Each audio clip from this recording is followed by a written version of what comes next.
Olá, meus queridos, aqui quem vos fala é Cristiano. Neste momento eu vou tomar por base Mateus 4, do 1 ao 3, para nós trazermos uma rápida reflexão. Mateus 4, a partir do 1, nos diz assim: Então, foi conduzido Jesus pelo Espírito ao deserto para ser tentado pelo diabo. E tendo jejuado 40 dias e 40 noites, depois teve fome. E chegando-se a ele o tentador, disse: Se tu és o Filho de Deus, mande que essas pedras se transformem em pães. Primeiro ponto: Jesus foi conduzido ao deserto pelo Espírito Santo de Deus, a qual tinha um plano, tinha um propósito. Permitir que Satanás tentasse ou colocasse a fé do Filho de Deus à prova. Ele só pôde começar a trabalhar, nesse caso Satanás, no momento em que Jesus teve fome. Enquanto Jesus não sentiu fome, Satanás não teve no que trabalhar. A partir do momento que abriu-se essa porta, essa oportunidade, Satanás começou a investir.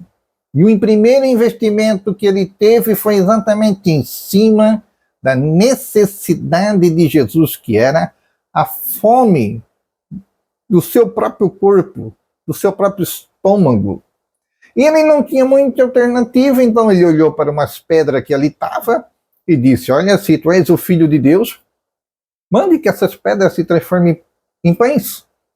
A pergunta é: Jesus tinha ou não tinha condições, poder para transformar aquelas pedras em pães? É claro que Jesus tinha. E por que ele não transformou? No meu ponto de vista, Jesus não precisa provar nada para ninguém. Segundo, se Jesus transforma aquelas pedras em pães, ele estaria satisfazendo os seus desejos pessoais. E assim ele pecaria contra Deus. Terceiro, penso que aquelas pedras transformadas por Jesus em pães, se assim ele fizesse, quando ele ingerisse esses pães, na boca teria gosto de pão, sabor de pão, textura de pão. Porém, assim que Jesus engolisse ou mandasse para o estômago, pesaria-se como uma pedra. Porque é sempre assim, quando a gente satisfaz os desejos do nosso adversário, no momento tudo é muito bom, mas depois que a gente estiver sozinho, tudo isso vai pesar na nossa consciência como pedra. Aquele que lançou a nossa fé à prova é o mesmo que depois vai começar a nos acusar. Vai começar a nos dizer: olha, você não é digno de ocupar esse cargo, de sentar nessa cadeira, de ocupar essa posição, de falar de Jesus, falar da salvação, porque você é um pecador. Neste momento, Jesus lança, em rosto de Satanás, que também está escrito que nem só de pão viverá o homem, mas de toda palavra que sai da boca de Deus. Jesus, nesse momento, cita para Satanás Deuteronômio 8 e o verso de número 3. Satanás não para por aí. A Bíblia diz que Satanás translada Jesus do deserto para um lugar muito alto, que era lá no templo de Jerusalém. Observe uma coisa: enquanto o Espírito conduziu Jesus para o deserto, Satanás tira Jesus do deserto e coloca no lugar alto, no lugar de destaque. E nem sempre esse pulo extraordinário, nem sempre esse sair do anonimato e ser lançado ao público foi Deus. E ele ainda faz uma contraproposta. Se tu és o Filho de Deus, lança-te daqui abaixo, porque está escrito que aos anjos se dará ordem a teu respeito, para que os teus pés não tropecem em pedra. Nesse momento, Satanás está citando o Salmo 91, do 11 ao 12. A verdade é que Satanás citou de forma parcial. Mas você já parou para pensar? Se Jesus atende, se Jesus faz isso, se Jesus pula, se Jesus salta e vem descendo como uma puma, você já parou para pensar o quanto Jesus seria aplaudido? O quanto Jesus se tornaria público? Cuidado, meus irmãos.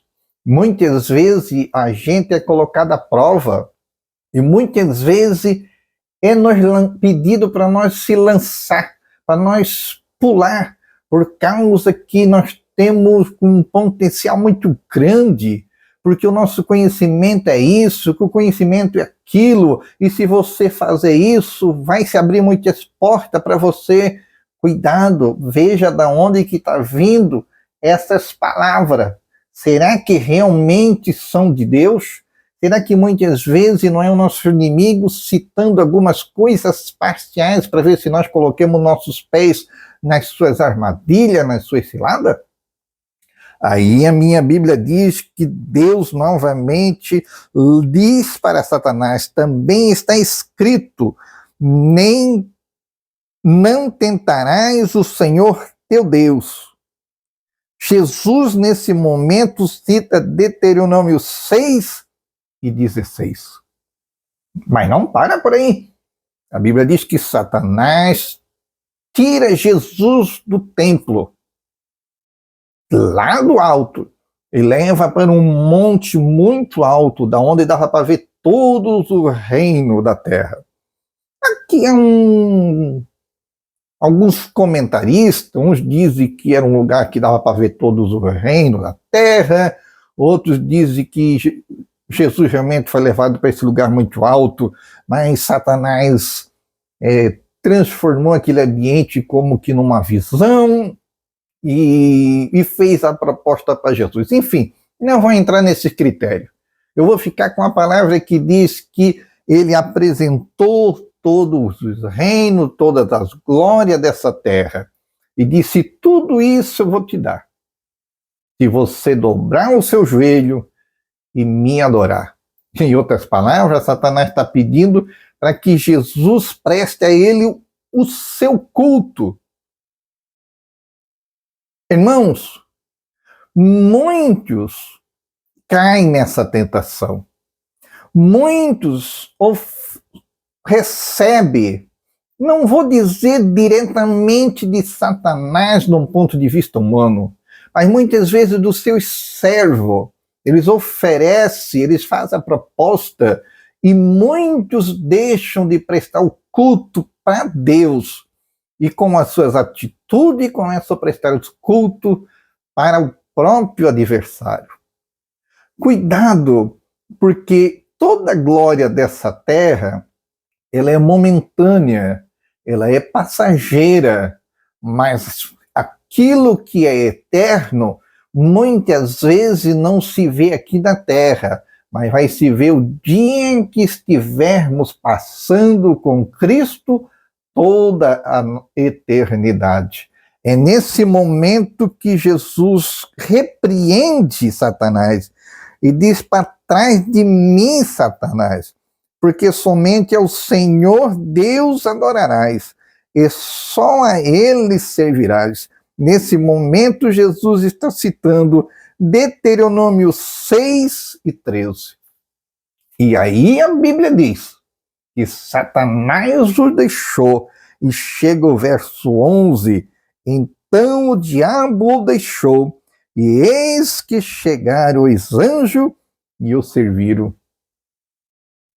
Para nós sermos servidos pelos anjos, nós vamos ter que resistir todas as propostas e ofertas de Satanás.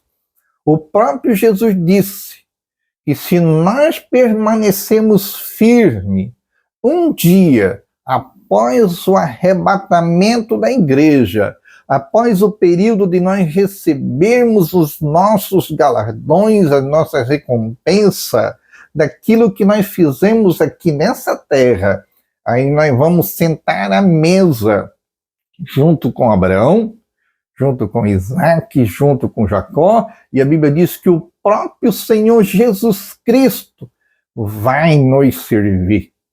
Louvado seja o nome de Jesus. Olha, a minha Bíblia diz que os anjos serviu Elias, lá em 1 Reis, no capítulo 19. Se você ler, você vai ver que o Elias estava debaixo de um pé de zimbro pedindo para morrer. E 2 vezes o anjo veio ali e lhe serviu pão e serviu água. Aqui Jesus só foi servido pelos anjos depois que ele resistiu todas as propostas do adversário. Que Deus nos conceda essa graça, que Deus nos conceda essa força, que nós possamos servir o nosso Senhor e resistirmos e rejeitarmos todas as ofertas e propostas do nosso adversário. Que Cristo Jesus nos abençoe para a glória de Deus Pai. Amém?